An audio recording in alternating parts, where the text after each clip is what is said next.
They made an interdimensional portal. What emerged was no mere mortal. Opened a gateway to hell. Warning. There may be spoilers. Doom is a...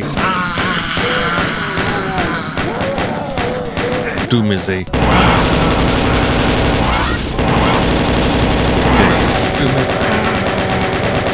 Okay. Doom is a first-person shooter game praised for evolving the first-person genre with fast-paced action that came to dominate the industry for years to come. So much so that many first-person shooters that would come out over the next few years would simply be known as Doom clones. Before playing the game, it is imperative you know the narrative, as transcribed from the game's manual. You're a Marine, one of Earth's toughest, hardened in combat and trained for action. 3 years ago, you were sold as a superior officer for ordering his soldiers to fire upon civilians. He and his body cast were shipped to Pearl Harbor, while you were transferred to Mars, home of the Union Aerospace Corporation. The UAC is a multiplanetary conglomerate with radioactive waste facilities on Mars and its 2 moons, Phobos and Deimos. With no action for 50 million miles, your day consisted of sucking dust and watching restricted flicks in the rec room.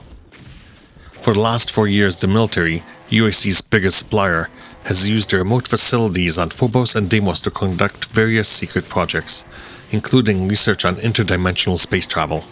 So far, they have been able to open gateways between Phobos and Deimos, throwing a few gadgets into one and watching them come out the other. Recently, however, the gateways have grown dangerously unstable. Military volunteers entering them have either disappeared or been stricken with a strange form of insanity, bubbling vulgarities, bludgeoning anything that breathes, and finally suffering an untimely death of full-body explosion. Matching heads with torsos to send home to the folks became a full-time job. Latest military reports state that the research is suffering a small setback, but everything is under control. A few hours ago, Mars received a garbled message from Phobos. "We require immediate military support. Something fraggin' evil is coming out of the gateways. Computer system have gone berserk." The rest was incoherent. Soon afterwards, Deimos simply vanished from the sky. Since then, attempts to establish contact with either moon have been unsuccessful. You and your buddies, the only combat troop for 50 million miles, were sent up pronto to Phobos. You were ordered to secure the perimeter of the base, while the rest of the team went inside. For several hours, your radio picked up the sounds of combat, guns firing, men yelling orders, screams, bones cracking. Then finally, silence. Seems your buddies are dead. It's up to you. Things aren't looking too good. You'll never navigate after planned on your own. Plus, all the heavy weapons have been taken by the assault team, leaving you with only a pistol. If only you could get your hands on a plasma rifle, or even a shotgun, you could take a few down on your way out. Whatever killed your buddies deserves a couple of pellets in the forehead. Securing your helmet, you exit the landing pod. Hopefully you can find more substantial firepower somewhere within the station. As you walk through the main entrance of the base, you hear animal-like growls echoing throughout the distant corridors. They know you're here. There's no turning back now. That's how the game starts. Just you, your pistol, and the forces of hell before you. It is up to you to survive and blast your way back to Earth. On Phobos, you shoot your way through the beginnings of the demonic invasion, with all other humans being possessed and turned into zombie husks of their former selves. Every level also hides secret areas, which, while not necessary to complete the levels themselves, hold extra goodies, such as weapons you wouldn't otherwise get until much later in the game.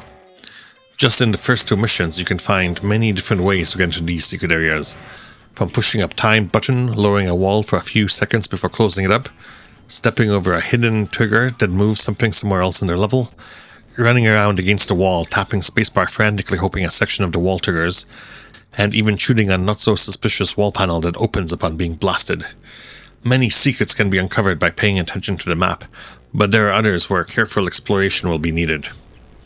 After getting to the end of the Phobos installation, you defeat the 2 Barons of Hell leading the onslaught here, and find a teleporter, which promptly transports you to the last moon of Deimos. You should have expected this. You were told where the teleporter goes in the background. Deimos has been taken over by demons for a while. The enemies here are more varied and tougher than they were on Phobos. You luckily get a few more weapons to play with here.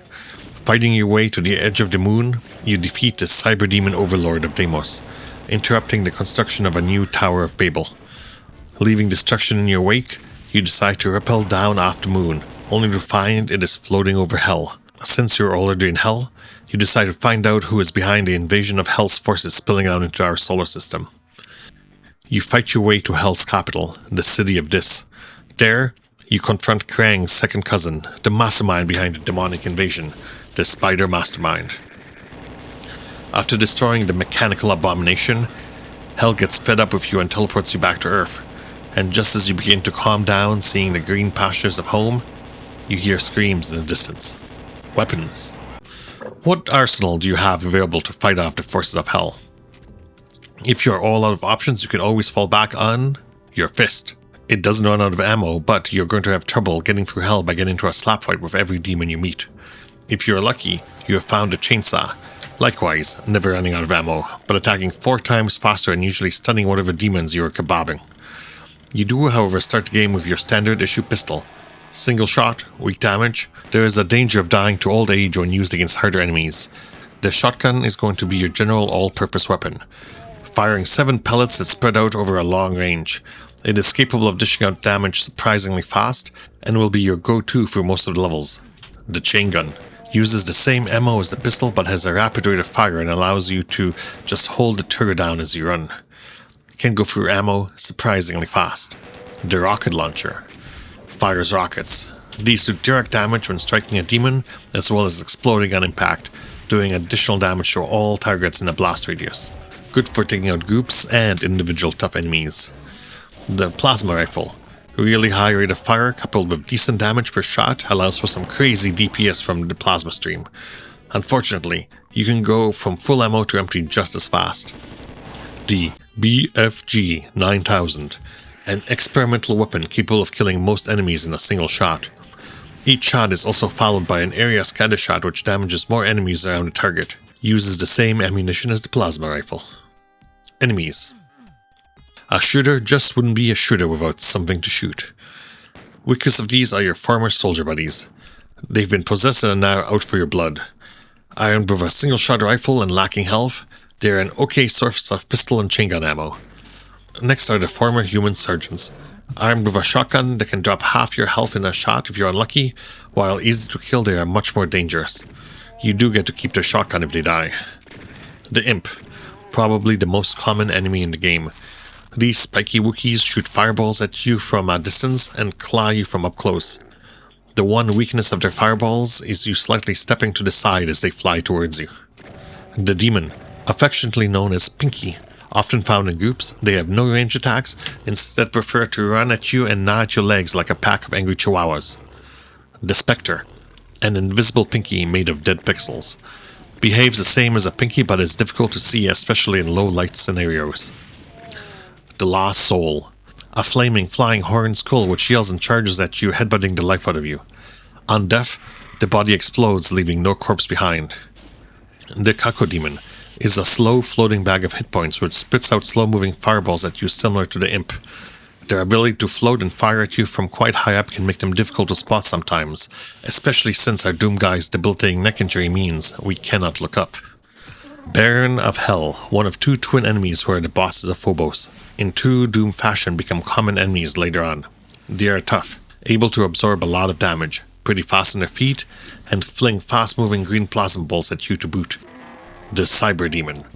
This massive monstrosity is built like a walking tank. I would consider the boss of Deimos the single hardest enemy to kill in the game. Has a rapid-firing rocket launcher, each bullet having the power to take you out from full health if directly hit. Hopefully, you have mastered your strafing skills and have a bag full of extra ammo when fighting one of these. The Spider Mastermind. This little prick was behind the whole demonic invasion.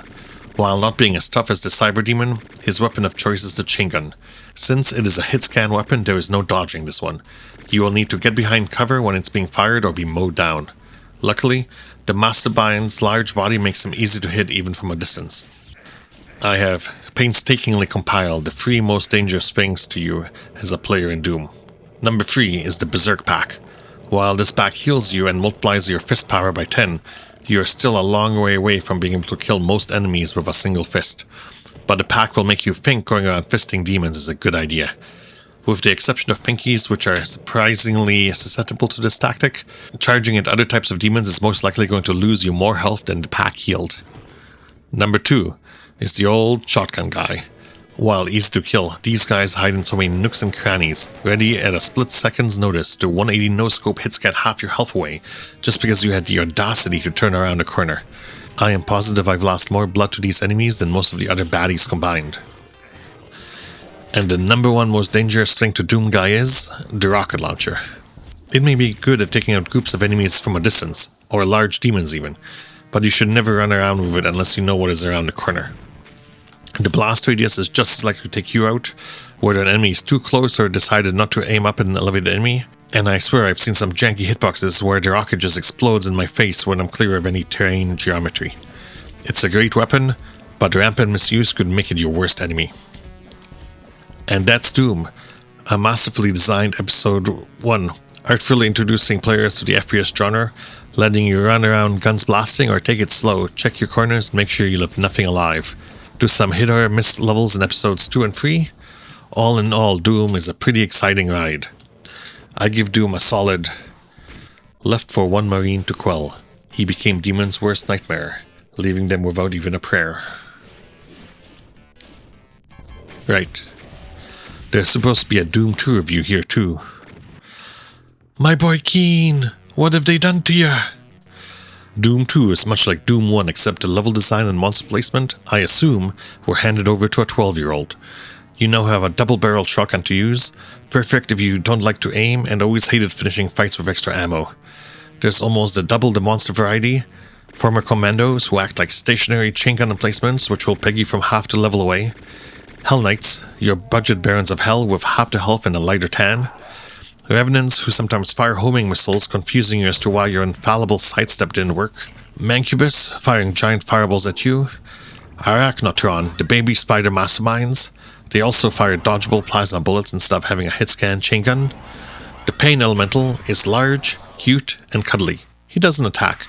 He does, however, vomit lost souls at you. Archviles summon flames around you and resurrect their demon buddies. The Nazi Schutzstaffeltrooper with their little submachine guns. And finally, they literally put you up against a wall at the end.